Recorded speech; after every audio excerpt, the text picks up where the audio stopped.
Hello बच्चों, कक्षा 10वीं के भौतिक विज्ञान के जो चैप्टर हैं उसकी हमारी एक सीरीज चल रही है, जिसमें पिछले 5 वीडियो जो हमने हमारे द्वारा जो बनाए गए उसमें आपने कार्य एवं ऊर्जा पर चर्चा देखी। आशा करता हूं कि आप उन चैप्टरों को अच्छे से समझ गए होंगे। लगातार प्रत्येक दिन उनको पढ़ रहे हैं, समझ रहे हैं और याद कर रहे हैं। इसी क्रम में बढ़ते हुए आज हम एक नए चैप्टर की शुरुआत कर रहे हैं जो महत्वपूर्ण चैप्टर है और इसका नाम है विद्युत धारा। Chapter number 10। इस विद्युत धारा के इस चैप्टर में हम विद्युत धारा क्या है उसे समझने का प्रयास करेंगे। ओम के नियम देखेंगे, साथ ही विभव, विभवांतर आदि को समझते हुए विद्युत जनित्र तक जाएंगे और कुछ आंकिक प्रश्न देखेंगे। तो चलिए शुरू करते हैं विद्युत धारा।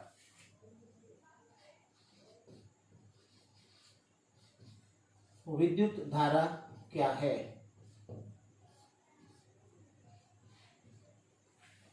इसे समझने के लिए हम किसी चालक पर विचार करें। मान लीजिए कि ये एक चालक है। चालक पदार्थ परमाणुओं से बना है, प्रत्येक पदार्थ परमाणुओं से बना है और परमाणु के अंदर, इसके अंदर परमाणु है और एक परमाणु को मैं बाहर निकालूं और बड़ा करके देखूं तो परमाणु के अंदर नाभिक है, जिस नाभिक के अंदर प्रोटॉन और न्यूट्रॉन है। प्रोटॉन धनावेशित है जबकि न्यूट्रॉन उदासीन है। लेकिन जितने प्रोटॉन हैं उन प्रोटॉन की संख्या के बराबर यहाँ पर बाह्य कक्षक में इलेक्ट्रॉन चक्कर लगा रहे हैं। ये इलेक्ट्रॉन नाभिक से कमजोर बंध से बंधे होते हैं। प्रत्येक परमाणु में मुक्त इलेक्ट्रॉन पाए जाते हैं, इसलिए ये पदार्थ मुक्त इलेक्ट्रॉनों से भरा है। चालक के अंदर ये विशेषता होती है कि मुक्त इलेक्ट्रॉन इस चालक पदार्थ में गति कर सकते हैं तथा चालक से बाहर भी जा सकते हैं, अन्य चालक का संपर्क आए। अब यदि हम इस चालक के ऊपर किसी बैटरी से विद्युत क्षेत्र दे दें, मान लीजिए ये मैंने बैटरी लगा दी, तो बैटरी का ये धनावेशित सिरा है, ये ऋणावेशित सिरा है। इसके अंदर मुक्त इलेक्ट्रॉन है। ये मुक्त इलेक्ट्रॉन गति करने के लिए स्वतंत्र हैं। अभी ये इलेक्ट्रॉन जिगजैग मोशन के कारण जिगजैग मोशन में स्वतंत्र रूप से गति कर रहे हैं। लेकिन जैसे ही विद्युत क्षेत्र लगाया जाएगा, विद्युत क्षेत्र का तात्पर्य है एक बैटरी लगाकर विभवांतर लगाना। जो विद्युत क्षेत्र लगेगा वो विद्युत क्षेत्र बैटरी के धनात्मक सिरे से ऋणात्मक सिरे की ओर होता है। ऋणात्मक जो इलेक्ट्रॉन है, इस इलेक्ट्रॉन पर विद्युत क्षेत्र के कारण एक बल लगता है। इस बल की दिशा विद्युत क्षेत्र के विपरीत दिशा में होती है, इसलिए इन मुक्त इलेक्ट्रॉनों पर इस दिशा में बल लगेगा और बल लगने के कारण इनकी जो अनियमित गति है, ये अनियमित गति संशोधित हो जाएगी तथा सभी इलेक्ट्रॉन एक निश्चित दिशा में गति करने लगेंगे। और जब सभी इलेक्ट्रॉन गति करने लगेंगे यानी आवेश गति करने लगेगा, तो आवेश की ये गति विद्युत धारा का निर्माण करेगी। तो विद्युत धारा क्या है? विद्युत धारा को यदि परिभाषा में व्यक्त करें तो आवेशों के सतत प्रवाह की दर को विद्युत धारा कहते हैं।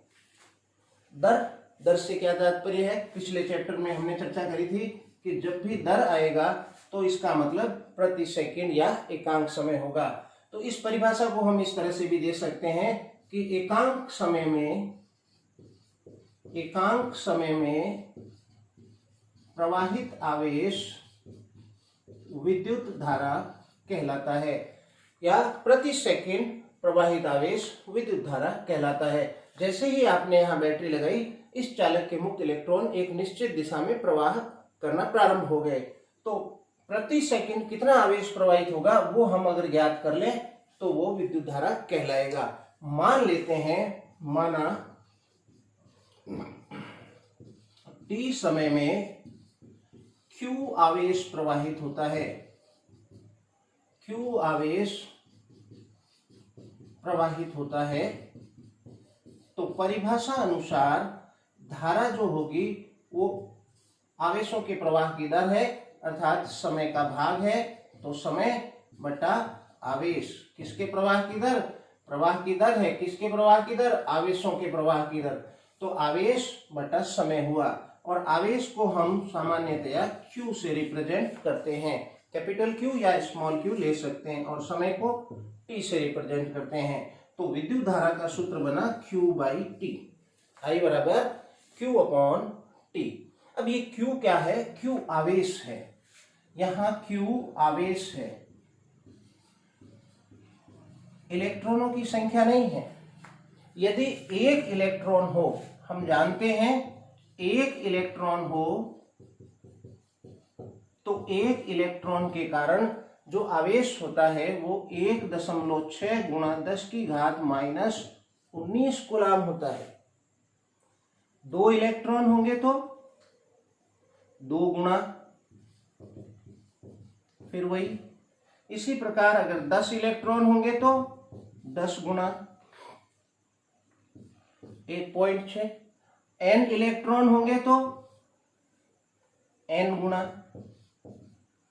वही 1.6 इंटू 10⁻⁻19।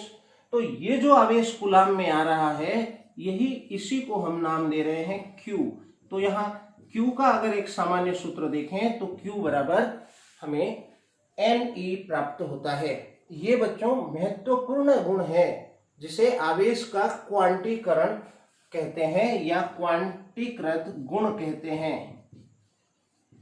आवेश एक क्वांटीकृत राशि है, इस नाम को याद रखें। और ये सूत्र अगर मैं यहां पर रख दूं आगे इस जगह, तो Q बराबर Ne रखूं तो ये सूत्र बन जाएगा I बराबर Ne अपॉन T। तो विद्युत धारा के आपके जो सिलेबस में है, लेवल में है, ये 2 सूत्र दिए गए हैं। आप इस वीडियो को पॉज करें और विद्युत धारा को उतारें और समझें।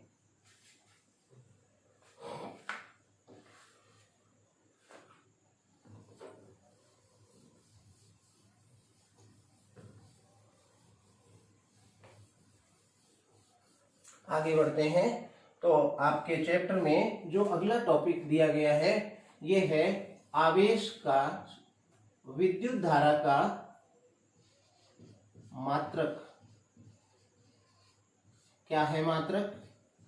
इसको समझने के लिए पुनः हमें विद्युत धारा की परिभाषा में जाना होगा। विद्युत धारा की जो परिभाषा है, आवेशों के सतत प्रवाह की दर, अर्थात I बराबर Q/T। आवेश का मात्रक याद रखिए कूलाम, समय का मात्रक सेकेंड। तो जो विद्युत धारा का मात्रक है ये है कूलाम बट्टा सेकेंड या कूलाम प्रति सेकेंड। और हम इस मात्रक को, जो कि बड़ा मात्रक मान रहे हैं, इसे छोटे नाम से परिभाषित कर रहे हैं, जो वैज्ञानिक एम्पियर के सम्मान में दिया गया है, एम्पियर। इसलिए विद्युत धारा का मात्रक जो बना वो एम्पियर है, याद रखिए एम्पियर है। अब 1 एम्पियर कितना होता है इसे समझने की कोशिश करें। एम्पियर को A से लिखते हैं।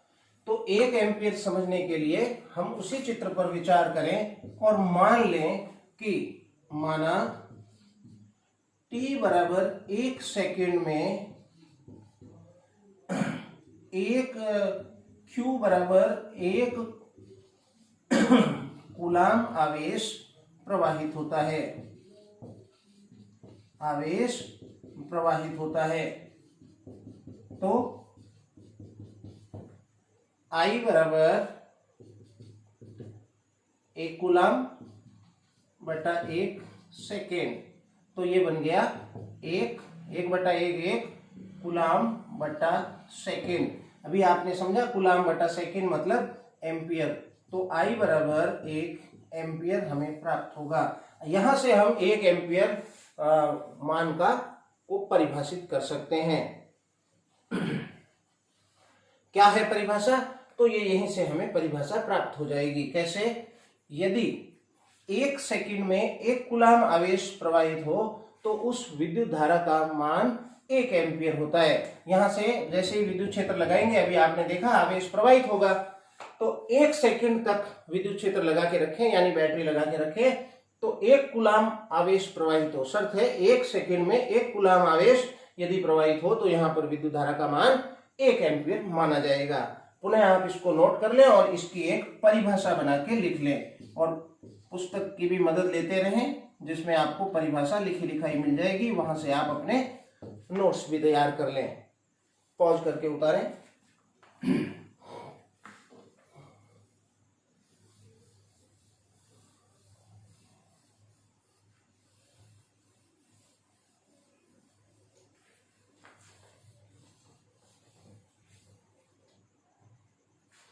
अगला टॉपिक है बच्चों विभव एवं विभवांतर। विभव एवं विभवांतर। क्या है विभव, क्या है विभवांतर? जब हम विद्युत धारा या स्थिर विद्युतिकी या आवेश से संबंधित चर्चा करते हैं तो वहां सबसे इंपॉर्टेंट जो भौतिक राशि है उसमें धारा है जो हमने समझी, और साथ ही इंपॉर्टेंट राशि विभव और विभवांतर है। क्या है विभव और विभवांतर? इसे समझने के लिए हम विचार करें कि यहाँ कोई आवेश है। ये आवेश क्या करेगा? एक ऐसा क्षेत्र बनाएगा जिसके अंदर कोई आवेश लाए तो उसे प्रतिकर्षित करेगा। मान लीजिए यहाँ आवेश लाए तो प्रतिकर्षित करेगा, दूर ले जाए तो और कम करेगा, लेकिन प्रतिकर्षण करेगा। प्रतिकर्षण यहाँ तक करेगा, इसके बाद प्रतिकर्षण नहीं करेगा। तो इसी तरह इस आवेश के चारों ओर एक ऐसा एरिया बन जाएगा जिसमें किसी आवेश को लाने पर वो उसे आकर्षित या प्रतिकर्षित करेगा। ऋणात्मक आवेश लाए तो प्रतिकर्षण की जगह आकर्षण होगा। ये इसका विद्युत क्षेत्र कहलाता है। बच्चों, ये विद्युत क्षेत्र सामान्यतया अनंत दूरी तक फैला होता है। किसी आवेश का विद्युत क्षेत्र अनंत दूरी तक मानते हैं, और चाहे विद्युत क्षेत्र के कारण उस पर लगने वाला जो आकर्षण प्रतिकर्षण है वो नगण्य हो जाए, लेकिन अनंत दूरी तक रहता है। अब मैं इस विद्युत क्षेत्र पर विचार करूं और विद्युत क्षेत्र के बाहर किसी आवेश को रख दूं। अगर किसी आवेश को रख दूं तो इस आवेश पर क्या बल लगेगा? नहीं लगेगा, क्योंकि विद्युत क्षेत्र से बाहर है। लेकिन जैसे ही इसको विद्युत क्षेत्र के अंदर लाऊंगा, इस आवेश पर एक बल लगेगा। ये बल आकर्षण भी हो सकता है, प्रतिकर्षण भी हो सकता है। यदि ये विद्युत क्षेत्र किसी ऋणात्मक आवेश का होता तो यहां पर आकर्षण होता। क्योंकि हमने धनात्मक लिया है इसलिए यहां पर प्रतिकर्षण होगा। अब यदि इस आवेश को इस ओर गति कराऊं तो सोचिए क्या होगा। क्योंकि ये आवेश विद्युत क्षेत्र के कारण प्रतिकर्षित हो रहा है, इसलिए इसको इधर लाने के लिए हमें कार्य करना पड़ेगा। जैसे जैसे इधर लाते जाएंगे वैसे वैसे हमारा प्रतिकर्षण हमारे ऊपर बढ़ता जाएगा और परिणाम स्वरूप किया गया कार्य भी बढ़ता जाएगा।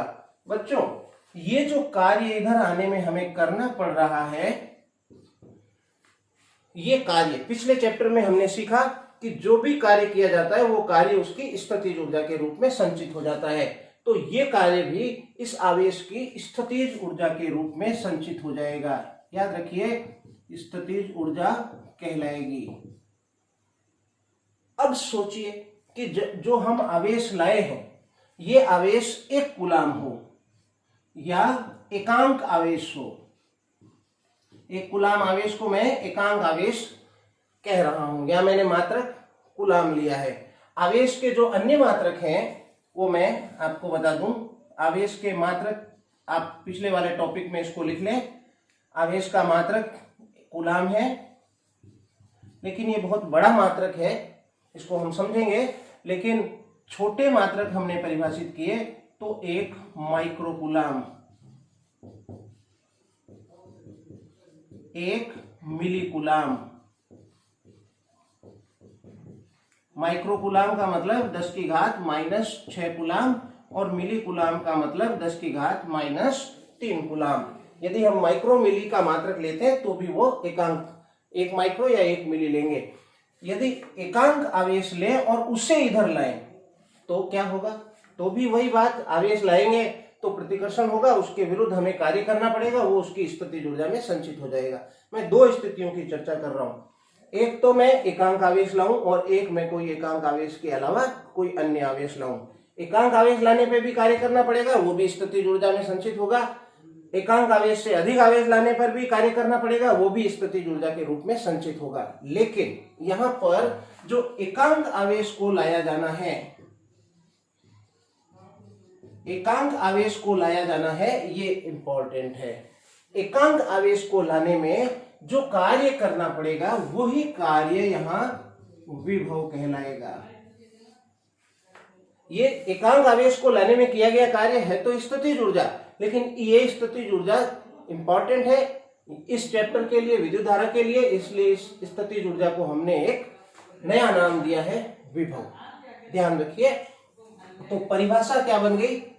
परिभाषा इसकी बन गई कि किसी एकांक आवेश को विद्युत क्षेत्र में लाने में, कहां से ला रहे हैं? अनंत से लाने में। तो किसी एकांक आवेश को,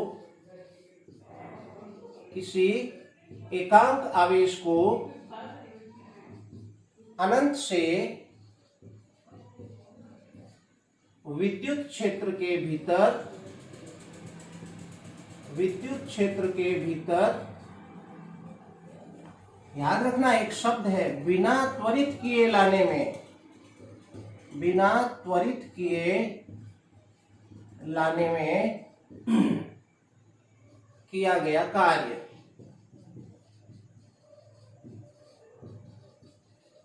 विभव कहलाता है।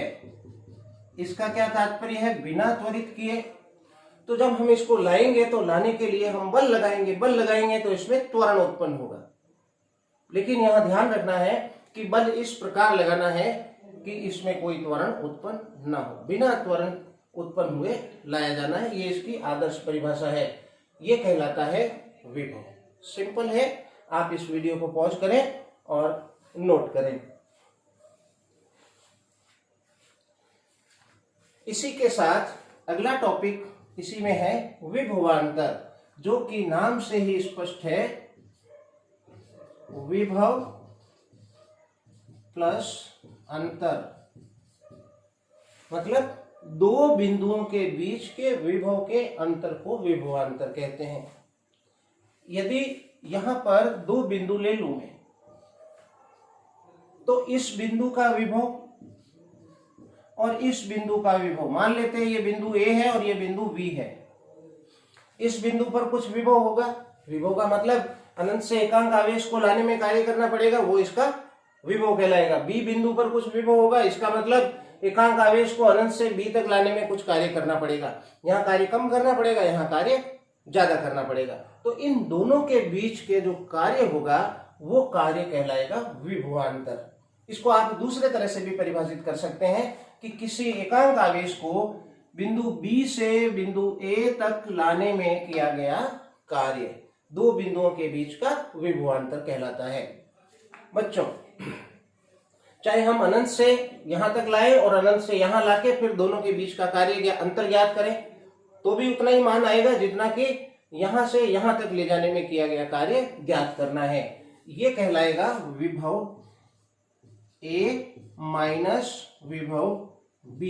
ये कार्य है, ये कार्य है। एकांक आवेश को एक बिंदु से दूसरे बिंदु तक ले जाने में किया गया कार्य। कार्य क्या है? परिभाषा क्या है? एकांक आवेश को लाने में किया गया कार्य। तो एकांक आवेश, एकांक का मतलब भी वही है जो दर से है, लेकिन एकांक दर में समय का भाग लगता है और एकांक जब शब्द आता है तो भी भाग लगता है, लेकिन उसके अगले शब्द का। तो एकांक आवेश, तो यहां हम आवेश का भाग लगाएंगे। क्यू का भाग किसमें? एकांक आवेश को अनंत से विद्युत क्षेत्र में बिना त्वरित किए लाने में किया गया कार्य। तो यहां पर जो आएगा वो आएगा कार्य, कार्य बटा आवेश। ये इसकी परिभाषा है या सूत्र मान लें आप इसको, तो ये बन गया W/Q। ये विभवांतर है। अब इसी विभवांतर को हम यदि अनंत से लाएं तो इसका तात्पर्य होगा कि बिंदु B अनंत पर है यदि बिंदु B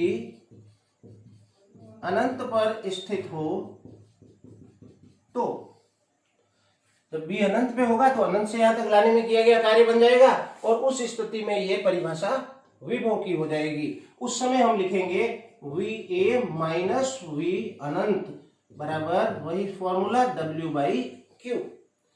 अब सोचें अनंत पर विभव का क्या मतलब है। इस बिंदु पर विभव का मतलब है अनंत से यहां तक लाने में किया गया कार्य।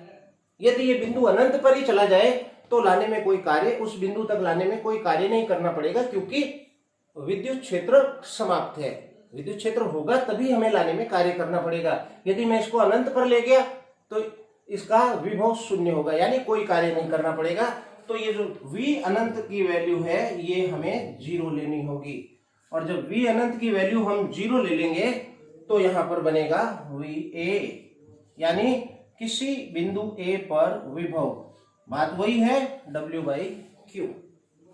तो चाहे विभव का सूत्र है चाहे विभवांतर का सूत्र है, दोनों एक ही हैं। दोनों यही कह रहे हैं कि एकांक आवेश भागे आवेश का, तो एकांक आवेश को लाने में किया गया कार्य किसी बिंदु तक, दो बिंदुओं के बीच, दो बिंदुओं के बीच तो विभवांतर, किसी बिंदु तक तो विभव। ये है बच्चों विभव की छोटी सी परिभाषा। आशा करता हूं आपको ये परिभाषा समझ में आई होगी। यदि समझ में नहीं आई है तो आप मुझे कमेंट करके फिर से कह सकते हैं, मैं पुनः इस पे एक बार वीडियो बना के आपको समझा दूंगा, या आप मुझे कमेंट करके बता दें, मैसेज में भी मैं आपको ये चीजें, कोई छोटा पॉइंट रह गया हो तो उसे समझा दूंगा। बच्चों अब हम इसके मात्रक पर विचार करते हैं। इसका जो मात्रक होगा, विभव या विभवांतर का जो मात्रक होगा वो है W का मात्रक है जूल कार्य है, और Q का मात्रक है कूलाम। पुनः बड़ा मात्रक, बड़े से तात्पर्य है दो भागों में है, तो जूल प्रति कूलाम को हम एक छोटा नाम दे रहे हैं जो कि वैज्ञानिक वोल्ट के नाम पर है, तो इसे हम कहेंगे वोल्ट। तो विभव का मात्रक जो बनेगा वो वोल्ट होगा। आपने ये समझ लिया विभव और विभवांतर का कंसेप्ट। वीडियो को पुनः पॉज करें और नोट कर लें, या फिर इसका एक स्क्रीनशॉट ले लें, तो बाद में आप इसका नोट्स बना लेंगे। एक बार सारी बातें समझ लें फिर भी आप नोट्स बना सकते हैं। चलते हैं अगले टॉपिक की ओर।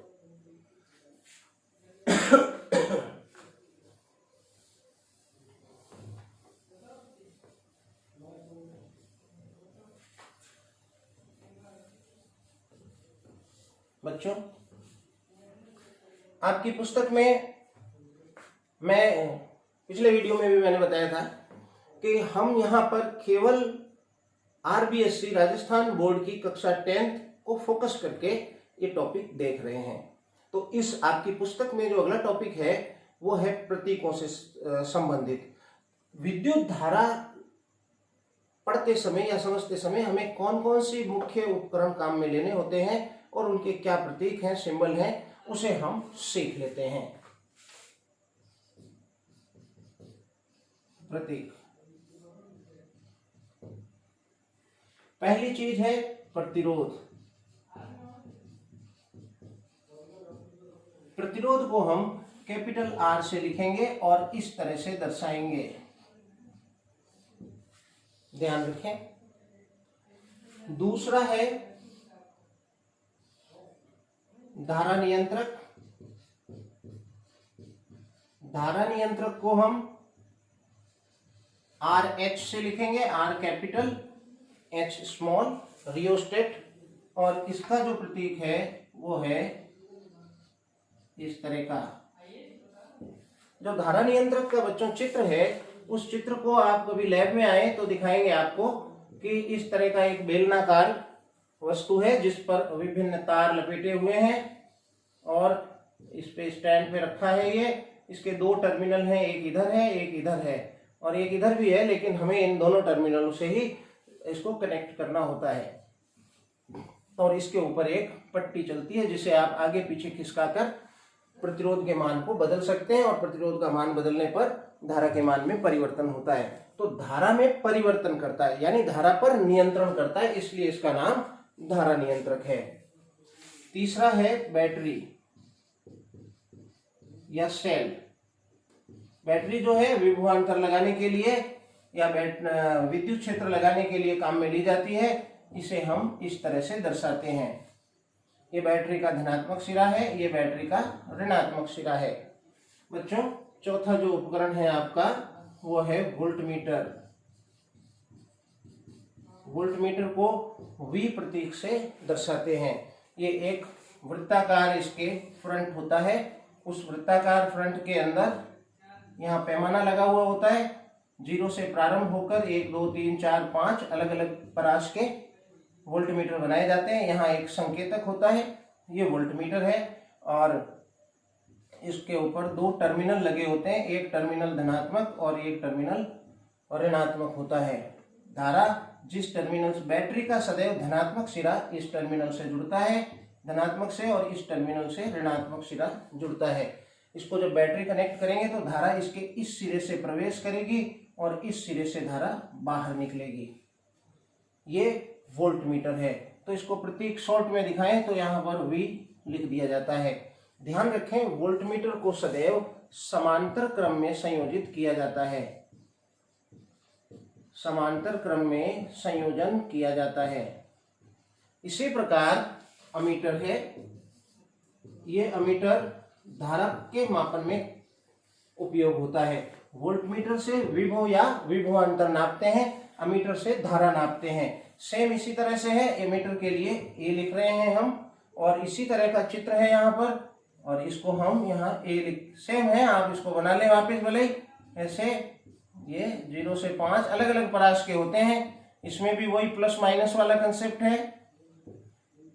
इसमें भी धारा यहाँ से प्रवेश करेगी और यहाँ से धारा निकलेगी। इसे हम ऐसे ए से लिख सकते हैं, प्लस माइनस, और इसे सदैव श्रेणी क्रम में संयोजित किया जाता है।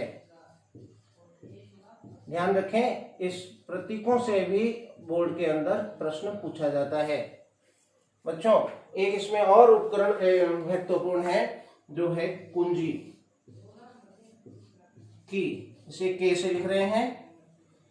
जब 2 परिपथों को, 2 चीजों को जोड़ते हैं, जैसे इस वोल्टमीटर में मैंने कुछ जोड़ा, तार लगा के ये जोड़ा, तो बैटरी लगा दी, लेकिन कनेक्शन करूं या नहीं करूं इसके लिए मेरे पास एक कुंजी है।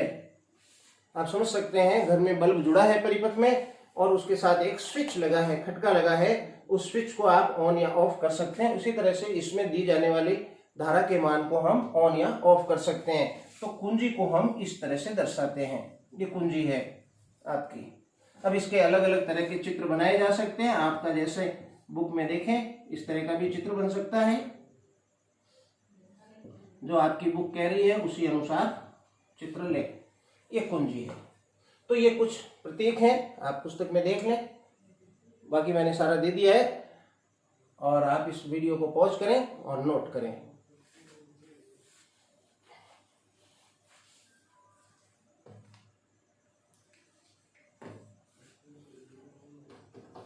अगला टॉपिक है ओम का नियम।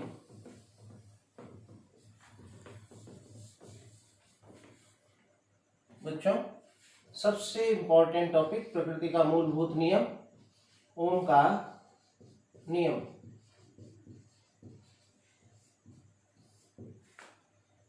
ओम का नियम क्या है? ओम का नियम क्या है? अभी मैंने आपको बताया कि कोई चालक है। अब मैं चालक को थोड़ा सा इस तरह से बना रहा हूं। पतला तार है, ये तार है, इसको मैंने लेंस से बड़ा करके दिखाया। चालक में क्या है? मुक्त इलेक्ट्रॉन है, और इसको मैं एक बैटरी से जोड़ देता हूं। जैसे ही बैटरी से जोड़ूंगा, अभी आपको समझाया, विद्युत क्षेत्र लगाया, धनात्मक से ऋणात्मक की ओर, बड़ी वाली जो रेखा है धनात्मक है, छोटी वाली ऋणात्मक है। तो ये जो मुक्त इलेक्ट्रॉन है, इन पे विद्युत क्षेत्र के विपरीत दिशा में एक बल लगेगा इस तरफ, तो इलेक्ट्रॉन गति करने लगेंगे। इलेक्ट्रॉन जब गति करेंगे तो हमें क्या प्राप्त होगी? विद्युत धारा। वो विद्युत धारा प्राप्त होगी I, लिख देता हूं I। और हमने यहां पर क्या लगाया? बैटरी लगाई, यानी विद्युत क्षेत्र लगाया, या हम कह सकते हैं विभवांतर लगाया। इन दोनों सिरों के मध्य विभव के अंतर को विभवांतर कहते हैं। जैसे आप एक सूखा सेल खरीद के लाए जो रेडियो में लगाता है, तो उस पर 1.5 वोल्ट लिखा होता है, वो उसका विभवांतर है। धनात्मक सिरा ऊपर, ऋणात्मक सिरा नीचे, उन दोनों बिंदुओं के बीच के विभव का जो अंतर है वो 1.5 है, जिसे हम विभवांतर कह रहे हैं। ओम ने क्या किया? ओम ने ये विभवांतर प्रत्येक चालक पर लगाया, सभी चालकों पर। प्रकृति में जितने भी चालक हैं उन सभी चालकों पर उन्होंने विभवांतर लगाया, और विभवांतर लगाकर उन्होंने बहने वाली धारा का मापन किया, और उन्होंने पाया कि प्रत्येक स्थिति में उन्हें एक ही रिजल्ट मिला, V समानुपाती I। इसका मतलब जैसे V बढ़ाएंगे धारा भी बढ़ेगी, समानुपाती यानी समान अनुपात में बढ़ेगी। V समानुपाती I, तो I जो है वो उसी समान अनुपात में बढ़ जाएगी जिस समान अनुपात में हम V को बढ़ाते हैं। विभवांतर दुगना करेंगे तो धारा दुगनी हो जाएगी। ये ओम का सामान्य नियम है। और इस नियम में जो समानुपाती का निशान है, इस समानुपाती का जब निशान हटाते हैं तो एक समानुपाती का निशान हटाकर बराबर का निशान लाए हैं। प्रत्येक जो डेरिवेशन है या प्रत्येक वैज्ञानिक द्वारा दिया गया जो कंसेप्ट है उसे हम गणितीय रूप में ढालते हैं, और जब समानुपाती का निशान हटा के बराबर का निशान लाते हैं तो एक कांस्टेंट आता है, एक नियतांक आता है। हर बार इस नियतांक का मान या सिंबल या वैल्यू अलग अलग होती है, और यहां पर इसका हम सिंबल ले रहे हैं R I। V बराबर IR या R बराबर V/I। बच्चों ये ओम का नियम है। अब आप इसकी परिभाषा जान लें। ओम ने अपने अब नियम में क्या कथन दिया? ओम के अनुसार यदि किसी चालक तार की भौतिक अवस्थाएं अपरिवर्तित रखी जाए तो उस चालक में प्रवाहित धारा का मान उसके सिरों पर आरोपित विभवांतर के समानुपाती होता है। पुस्तक में से देखें, ये लिखा हुआ है और आप वहां से नोट कर लें। पुनः यदि किसी चालक की भौतिक अवस्थाएं अपरिवर्तित रखी जाए तो भौतिक अवस्थाओं से क्या तात्पर्य है? भौतिक अवस्थाओं से तात्पर्य है इस चालक के ताप का मान बढ़ना घटना नहीं चाहिए। ताप, दाब, आयतन, घनत्व, आर्द्रता आदि इनके मान यदि कांस्टेंट रखे जाएं तो इस चालक में बहने वाली धारा इस पे लगाए गए विभवांतर के समानुपाती होती है, एक दूसरे के समानुपाती हैं। यही ओम का नियम है। बच्चों समानुपाती होती है, इसका मतलब क्या? इसका मतलब है कि इसको बढ़ाएंगे तो ये भी बढ़ेगा, उसी अनुपात में बढ़ेगा। और इसलिए यदि मैं V और I के बीच में ग्राफ खींचूं, I और V, ये मैं यहाँ पर ग्राफ बना रहा हूं और इस पे कुछ लिख रहा हूं, जैसे 2, 4, 6, 8, 10, 12, 14, 16, 18 आदि आदि। और यहाँ भी लिख देता हूं बच्चों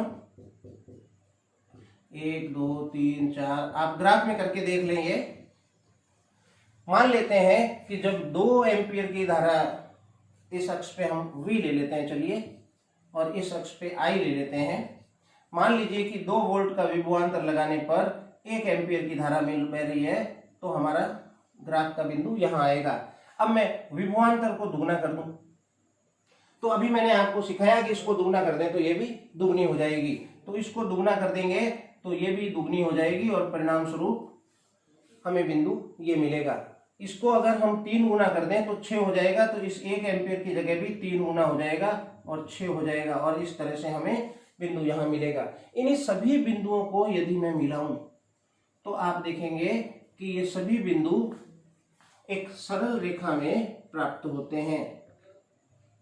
सभी बिंदु सरल रेखा में प्राप्त होंगे। तो इस प्रकार निष्कर्ष क्या निकला? इस प्रकार निष्कर्ष ये निकला बच्चों कि जब भी कोई 2 भौतिक राशियां परस्पर समांतर होंगी तो उनके मध्य खींचा गया आरेख एक सरल रेखा में प्राप्त होगा। आपको एग्जाम में इतना कुछ नहीं समझाना है, ये तो मैंने आपको समझाने के लिए बताया। आप सीधा इसका ग्राफ बनाएं और ग्राफ बना के सरल रेखा में खींच दें। इसको आप पॉज करें और नोट करें ओम का नियम।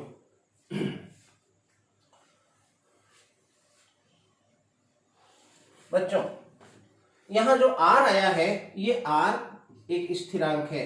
R एक स्थिरांक है जिसे उस चालक का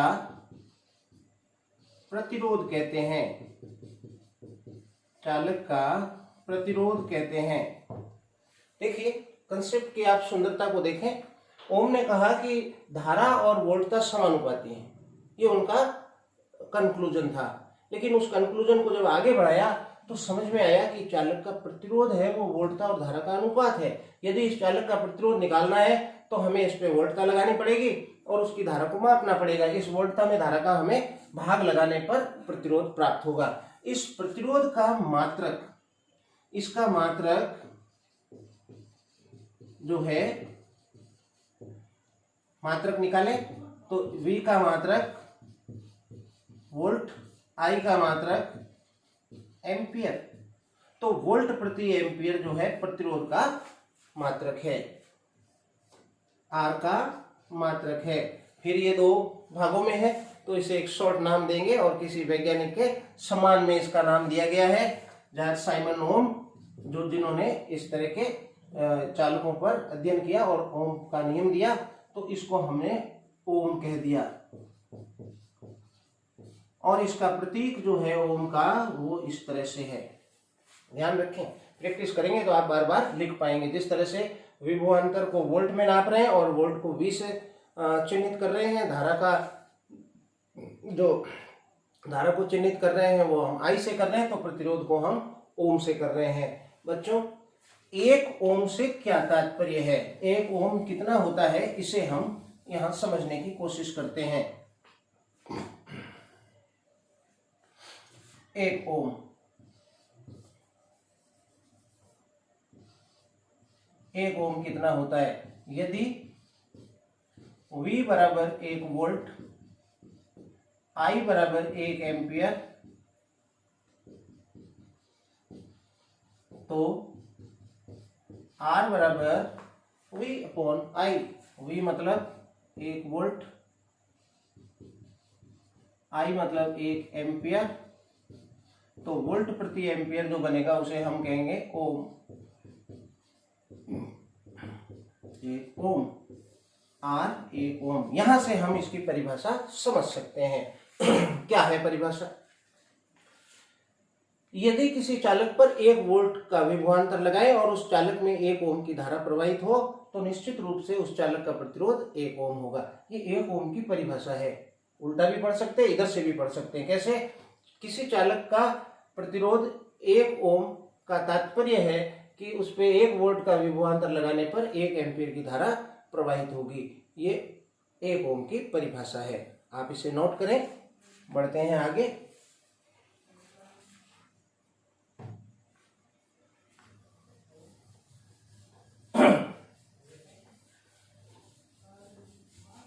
ओम के नियम का सत्यापन। ओम के नियम का सत्यापन कैसे करेंगे सत्यापन? तो इसके लिए हम सबसे पहले एक चालक लेंगे। ये रहा चालक, थोड़ा नीचे ले लूं। ये रहा एक चालक। इससे पहले मैं चालक ऐसे दिखा रहा था, जिसे मैं लेंस से बड़ा करके दिखा रहा था। इस चालक में मैं लगाऊंगा बैटरी। जब बैटरी लगाऊंगा तो बैटरी के साथ बैटरी से धारा प्रवाहित होगी। धनात्मक सिरे से धारा निकलती है और धनात्मक सिरे से धारा निकलेगी। हम उस धारा पर नियंत्रण करना चाहेंगे और जब नियंत्रण करना चाहेंगे तो वहां हम एक धारा नियंत्रक लगाएंगे। धारा को ऑन ऑफ करने के लिए इसमें एक कुंजी लगाएंगे। बच्चों, और इस धारा के मापन के लिए हम यहाँ एक अमीटर जोड़ेंगे। अमीटर को ए से दर्शाएंगे और प्रतिरोध का मापन प्रतिरोध के सिरों पर विभवांतर का मापन करने के लिए हम यहाँ एक वोल्टमीटर जोड़ेंगे। अब वोल्टमीटर और अमीटर को इस तरह से परिपथ में संयोजित करना है कि बैटरी इसके धनात्मक सिरे में से प्रवेश करे और ऋणात्मक सिरे से बाहर निकले। तो धारा यहाँ से जाती हुई यहाँ से निकलेगी, यहाँ भी जाएगी, इधर भी जाएगी, लेकिन इसमें से जब जाएगी तो ये प्लस और माइनस होना चाहिए। फिर इसी तरह से धारा यहाँ से निकल के जब यूं जाएगी तो इसका सिरा ये प्लस होना चाहिए, माइनस होना चाहिए नीचे वाला सिरा, ताकि धारा धनात्मक सिरे में तो प्रवेश करे और ऋणात्मक सिरे से बाहर निकल जाए। इस तरह से प्रायोगिक सत्यापन करने के लिए ये परिपथ लिया जाता है। अब क्या करेंगे?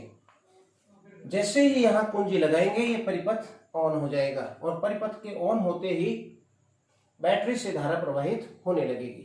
जब बैटरी से धारा प्रवाहित होगी तो चालक के सिरों से होकर धारा प्रवाहित होगी।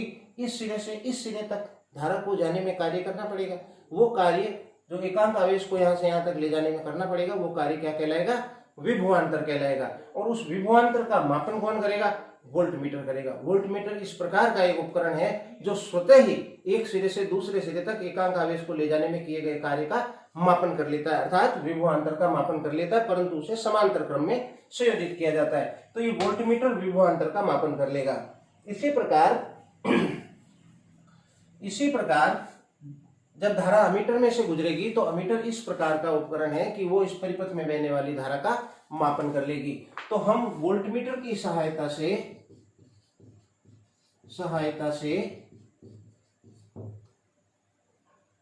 विभवांतर का मापन करेंगे और अमीटर की सहायता से धारा का मापन करेंगे और उस मापन को हम कहीं लिख लेंगे। यहाँ V लेंगे, यहाँ I लेंगे। जैसे ये वैल्यू बताएगा हम यहाँ पर नोट कर लेंगे, धारा को भी हम नोट कर लेंगे।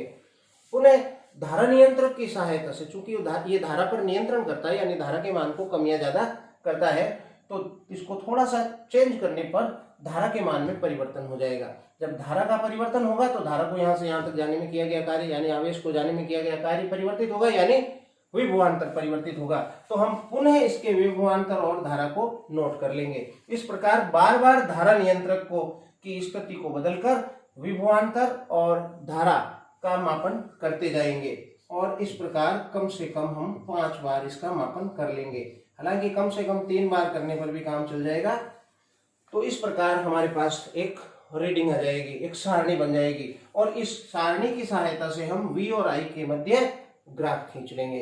ग्राफ खींचने के लिए वही अभी मैंने जैसा बताया, एक सिरे पर आप V लो, एक सिरे पर I लो। सत्यापन कर रहे हैं इसलिए इधर V इधर I, इसका कोई ज्यादा अंतर नहीं पड़ेगा। लेकिन आप ध्यान रखिए क्योंकि कक्षा 10th है और 10th में जो कंसेप्ट दिया जा रहा है वो फिक्स है।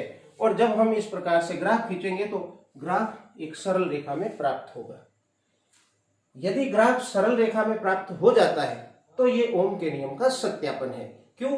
क्योंकि ओम ने क्या कहा था? ओम के अनुसार V समानुपाती I, ये ओम का नियम है। और जब भी कोई दो भौतिक राशियां, मैंने बताया, समान एक दूसरे के समानुपाती होती हैं तो उनके मध्य खींचा गया आरेख सरल रेखा में आता है और इस प्रकार सरल रेखा में ग्राफ के प्राप्त होते ही ओम के नियम का सत्यापन हो जाता है। यह है ओम के नियम का सत्यापन। आप वीडियो को पॉज करें या स्क्रीनशॉट खींचकर इसे नोट कर लें।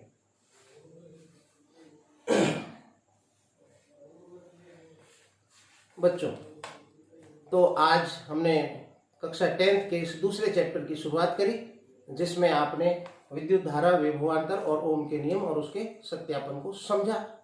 आशा करता हूं आपको ये वीडियो पसंद आया होगा। यदि पसंद आया है तो इसे फिर शेयर करें, सब्सक्राइब करें और लाइक करें। और यदि आपकी कोई क्वेरी है तो आप मुझे कॉल कर सकते हैं या मैसेज कर सकते हैं या इसी YouTube के मैसेज बॉक्स में मैसेज कर सकते हैं। आज इतना ही, कल फिर मिलेंगे, इसके आगे के टॉपिक को आगे बढ़ाएंगे। तब तक के लिए धन्यवाद। Thank you.